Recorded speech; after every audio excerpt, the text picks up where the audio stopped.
नमस्कार, India 24/7 live TV में आप सभी का एक बार फिर से मैं बंदमिता स्वागत करती हूं। आइए रुक करते हैं बड़ी खबर की ओर। खबर है मध्य प्रदेश से। विधानसभा चुनाव को लेकर मध्य प्रदेश में सियासी सरगर्मी बढ़ गई है। चुनावी राज्यों में राजनीतिक बिसात बिछनी शुरू हो गई और सभी पार्टियों ने वोटर्स को लुभाना भी शुरू कर दिया है। अब इसी कड़ी में प्रधानमंत्री नरेंद्र मोदी आज मध्य प्रदेश के सागर जिले में दौरे पर हैं। प्रधानमंत्री नरेंद्र मोदी और मुख्यमंत्री शिवराज सिंह चौहान मध्य प्रदेश के बीना पहुंचे। पीएम मोदी ने बीना में 50,700 करोड़ से अधिक की परियोजनाओं का शिलान्यास किया, जिसमें पेट्रोकेमिकल प्लांट भी शामिल है। बता दें, अगले माह चुनाव आयोग मध्य प्रदेश में चुनाव का बिगुल फूंक सकता है। लिहाजा राज्य की दोनों प्रमुख पार्टियों सत्तारूढ़ बीजेपी और विपक्षी कांग्रेस उम्मीदवारों के चयन में जुटी हुई है। मध्य प्रदेश सहित कुछ राज्यों में इस साल के अंत तक चुनाव होने वाले हैं, जिसके लिए अब कुछ ही दिन बचे हैं। बीजेपी इस मामले में कांग्रेस से कदम आगे चल रही है। इससे पहले कल रात को उन्होंने दिल्ली में बीजेपी केंद्रीय चुनावी समिति की बैठक में हिस्सा लिया था और उम्मीदवारों की दूसरी सूची पर मुहर लगाई थी। माना जा रहा है कि पीएम के एमपी दौरे के खत्म होने के बाद प्रत्याशियों के नाम का ऐलान किया जा सकता है। बीजेपी सूत्रों से मिली जानकारी के मुताबिक दूसरी सूची में कई हाई प्रोफाइल सीट शामिल हैं, जिनमें कमलनाथ और नेता प्रतिपक्ष गोविंद सिंह की सीटें भी शामिल हैं। पीएम नरेंद्र मोदी ने बीना में जनसभा को संबोधित करते हुए कहा कि बुंदेलखंड की धरती वीरों शूरवीरों की धरती है। भूमि को बीना बेतुआ का आशीर्वाद मिला हुआ है। मुझे तो महीने भर में दूसरी बार सागर आकर आप सभी के दर्शन का सौभाग्य मिला। उन्होंने कहा, मैं शिवराज सरकार का भी अभिनंदन करता हूं कि आज आप सभी के बीच आकर आपके दर्शन का अवसर दिया। पिछली बार मैं संत रविदास जी की उस भव्य स्मारक के अवसर पर आपके बीच आया था। आज मुझे मध्य प्रदेश के विकास को नई गति देने वाली अनेक परियोजनाओं का भूमि पूजन करने का भी अवसर मिला। ये परियोजनाएं इस क्षेत्र के औद्योगिक विकास को नई ऊर्जा देंगी।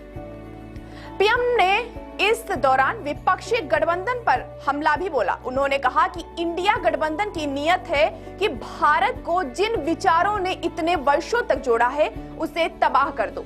जिस सनातन के जरिए अहिल्याबाई होलकर ने महिलाओं का उत्थान किया, ये इंडिया गठबंधन उसे समाप्त करना चाहती है। जिस सनातन को गांधी जी ने जीवन भर माना, उनके आखिरी शब्द बन रहे हे राम, ये इंडिया गठबंधन के लोग उस सनातन परंपरा को समाप्त करना चाहते हैं। ये विपक्षी सनातन को तहस नहस करना चाहते हैं।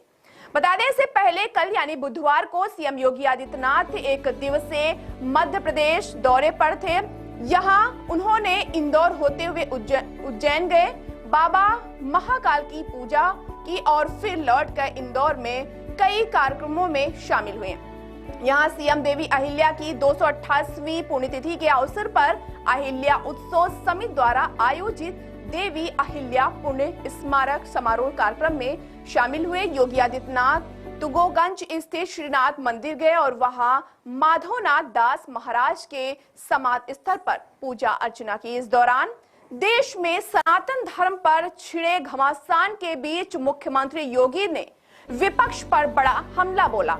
उन्होंने सनातन धर्म को समाप्त करने की बात करने वालों को आड़े हाथों लेते हुए कहा कि जो सनातन नहीं डिगा था रावण के अत्याचार से, जो सनातन नहीं मिटा था कंस के अत्याचार से और जो सनातन नहीं मिटा बाबर औरंगजेब की तलवार से, उस सनातन को ये सत्ताजीवी क्या मिटा पाएंगे। उन्होंने कांग्रेस, डीएमके और सपा जैसे सियासी दलों का नाम न लेते हुए उन पर जमकर निशाना साधा और उन्हें हमेशा से सनातन विरोधी बताया। मुख्यमंत्री योगी आदित्यनाथ ने विपक्ष पर निशाना साधते हुए कहा कि ना उन्हें राम की परंपरा अच्छी लगती है और ना ही उन्हें कृष्ण की परंपरा अच्छी लगती है। उन्हें हमेशा भारत को अपमानित करना अच्छा लगता है। उन्हें केवल विदेशी आक्रांता अच्छे लगते हैं। ऐसी सोच रखने वालों की जगह भारत में नहीं होनी चाहिए। उन्होंने आगे कहा कि पहले की सरकारें मुगल म्यूजियम बनाती थी, हमने छत्रपति शिवाजी महाराज के नाम पर म्यूजियम का नाम रख दिया। सीएम योगी ने कहा कि देश में कुछ लोग भगवान राम और भगवान कृष्ण के अस्तित्व पर सवाल उठाते थे, उन्हें मिथक मानते थे। ये वही लोग हैं जो हर कालखंड में भारत और भारतीयता को अपमानित करने के लिए कोई भी कसर नहीं छोड़ी। अयोध्या में बन रहे राम का जिक्र करते हुए उन्होंने कहा कि राम के नाम पर कोई आंदोलन विफल नहीं हो सकता। वहां बन रहा राम लला का भव्य मंदिर इसका जीता जागता उदाहरण है। सीएम योगी आदित्यनाथ ने कहा कि मुगल शासक औरंगजेब ने काशी विश्वनाथ मंदिर को तोड़ा था, जहां आज रोज लाखों भक्त दर्शन करने आते हैं। बता दें कि तमिलनाडु के कैबिनेट मंत्री और सीएम एम.के. स्टालिन के बेटे उदयनिधि स्टालिन के सनातन विरोधी टिप्पणी के बाद से देश की राजनीति गरमाई हुई है। स्टालिन जूनियर ने सनातन की तुलना बीमारियों से करते हुए इसे मिटाने की बात कही थी। उनके अलावा डीएमके के अन्य नेता मसलन पूर्व केंद्रीय मंत्री ए राजा भी लगातार सनातन को लेकर विवादित बयान दे रहे हैं। बीजेपी इन बयानों को लेकर इंडिया अलायंस में शामिल दलों खासकर कांग्रेस को घेर रही है। तो ऐसी ही तमाम बड़ी खबरों को देखने के लिए जुड़े रहिए इंडिया 24/7 लाइव टीवी के